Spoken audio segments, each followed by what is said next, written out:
እግዚአብሔር ቤተሰቦች እንዴት ናችሁ? ሁሉ ሰላም ነው? እግዚአብሔር የተባረከ ይሁን። ለመሰክር ነው በዚህ ቮይስ ወደዚህ ሚዲያ የመጣሁት። በቮይስ ሰሞኑን ብቻ ሳይሆን በጣም ከ6 ወር ወደዚህ በጣም የምንፈተንበት ጉዳይ ነበር። እኔና ወንድሜ የቤተሰብ ቤት ወንድሜ ወሰደው ማለት ነው፣ ገዛው እና ለቤተሰብ ድርሻችንን ሰጠና እሱ ያንን ቤት ገዛና እኔ ነበርኩ ውክልናው ያለኝ። አከራየሁት ማለት ነውና መታወቂያም አልተቀበልኩ፣ ምንም አልተቀበልኩኝም። ቤተክርስቲያንን ብለው ሲሉ በሰው ነው የመጡት። እነሱ ራሳቸው ደላሎቹ ምስክር ሆነው፣ ደላሎቹንም አውቃቸው ናቸውና ምስክር ሆነው ነበረ ባጭሩ ለመግለጽ እና እንትን አልኳቸው፣ አከራየኋቸው። ግን ከተከራዩ በኋላ ቤቱንም ማድስበት ብር አስቀድመው ሰጥተው ነበረ። የ4 ወር በወር 40 ሺህ ብር ነበር።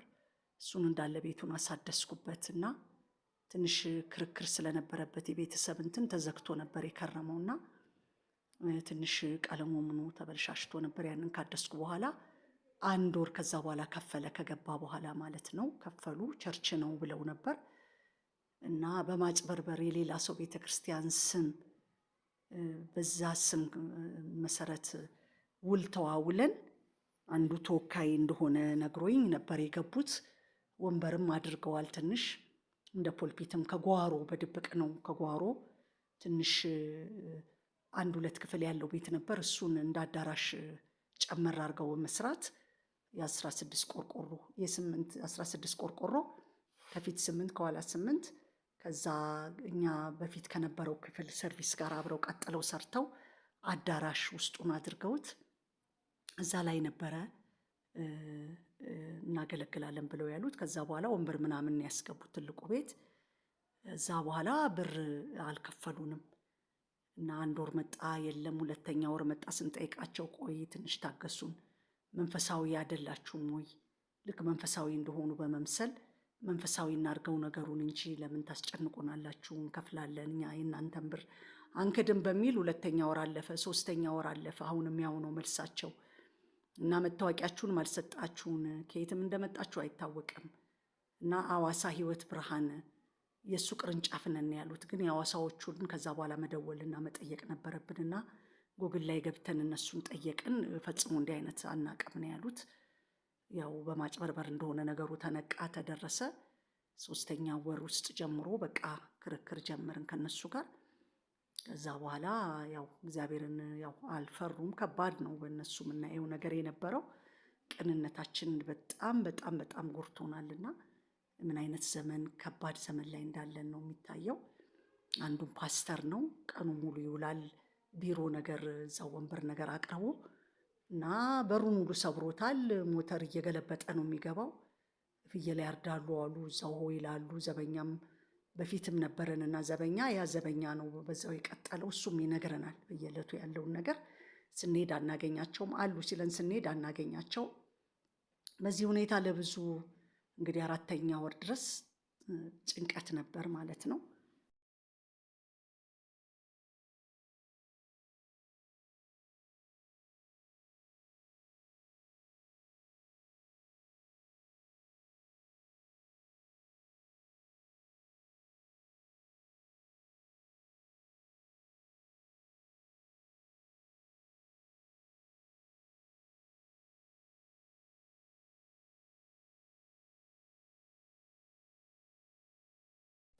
ከዛ በኋላ ከአገልጋይ ቤቲ ጋራ ትንሽ ጊዜ አሳለፍኩኝ።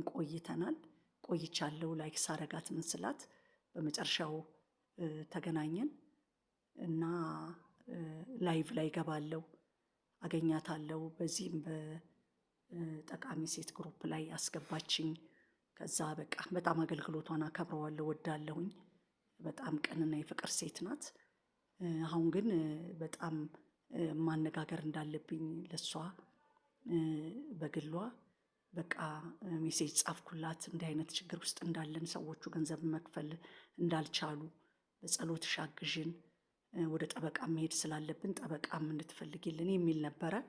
እግዚአብሔር ይባርካት። ጊዜ ሰታኝ ያንን ነገር አይታው ደውልልሻለሁ ብላ ደወለች።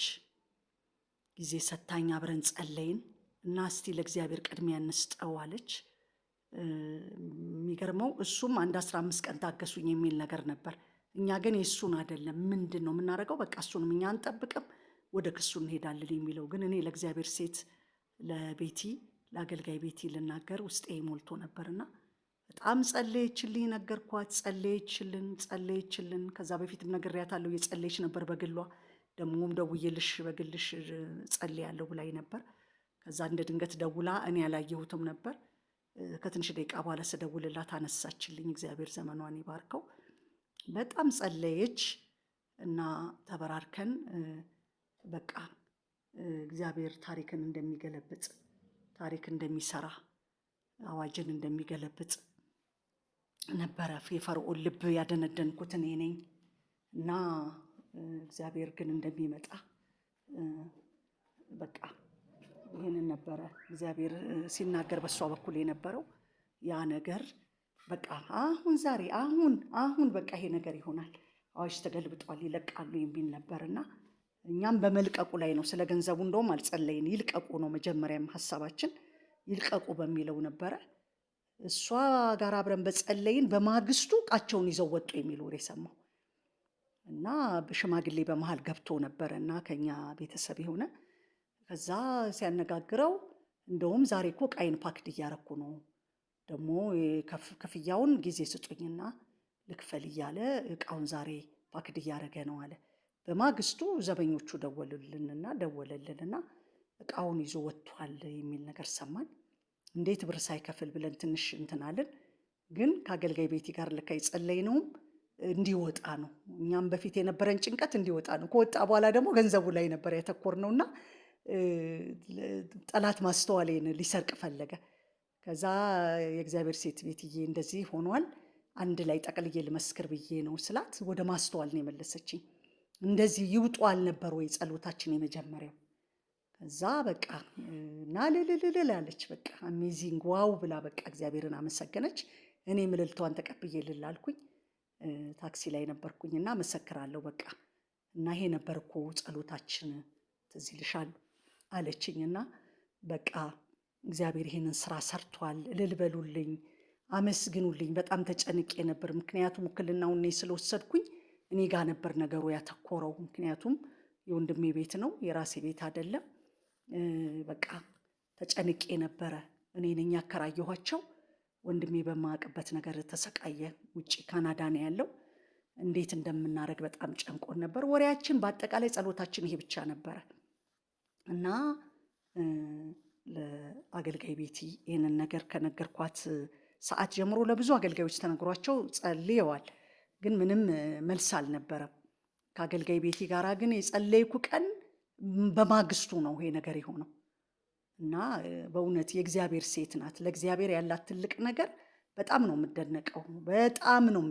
በቃ እግዚአብሔር ጻድቅነቱ ላይ እምነቷ በእግዚአብሔር ላይ ያላት ኮንፊደንሷ በጣም የምትገርም የእግዚአብሔር ሴት ናትና እውነት እንጠቀምባት፣ ተጠቀሙባት፣ ከጎኗ እንሆናለን። እግዚአብሔር ባደረገልን ነገር እና የሳንቲሙ ትንሽነትና ትልቅነት አይደለም፣ በቃ ማበረታቻ ነው እና ማበረታቻ ነው የምናደርጋቸው ነገሮች ጥቂት ነገር እና ደስ እያለኝ ነው። ስትዘሩም የዘራችሁ ሰዎች እያለች ስታመሰግናችሁ ሰማለሁ። የእግዚአብሔር ቤተሰቦች እግዚአብሔርን አመስግኑልኝ፣ እልል በሉልኝ። የእግዚአብሔር ሴትንም ቤቲን በቃ ባርኳት፣ ይብዛልሽ። የእግዚአብሔር ሴት ወድሻለሁ፣ ተባረኪ። ይቀጥል፣ ባንቺ ላይ ያለው ቅባት ይቀጥላል፣ ገና አሁንም ይቀጥላል። በቃ እግዚአብሔር በእውነት ነው የምለው በዚች በእግዚአብሔር ሴት ገና ብዙ ነገር ውስጤም ተናግሮኛል። ገና ብዙ ነገር ይሰራል። ባልተለማመደችው ክብር ነው ገና የሚገልጣት እና በጣም በቃ ውስጤ የሚናገረኝ ትልቅ ነገር አለና እዛ ነገር ላይ ያደርሳታል እግዚአብሔር። ብዙ ትልልቅ ነገሮች የተናገሯት ነገር ላይ ያንን ትጨብጣለች፣ ትይዛለች። እግዚአብሔር ይባርካት። ከዛም ደግሞ አሁን ድሉ ይቀጥላል፣ ገንዘቡንም ይተፋል፣ ቤልን ይቀጠዋል፣ የዋጠውንም ያስተፋዋል ይላል። ገና ያስተፋዋል እና በቃ ይሄ ሆኗል። ቤቱን ለቆ መውጣቱ ይሄ ነው በቃ ዋናው ነገር። ምክንያቱም 4 ሰዎች እንደተስማሙና ክፉ ነገር እንዳሰቡ በቤቱ ላይ ትክክል ነበር መልእክቱ እና በጣም በቃ ያንን ነገር ገልብጦ አዋጅን ገልብጦ ያንን ያደረገውና እልል በሉልኝ እግዚአብሔር ቤተሰቦች፣ አመስግኑልን፣ አመስግኑልን። ሃሌሉያ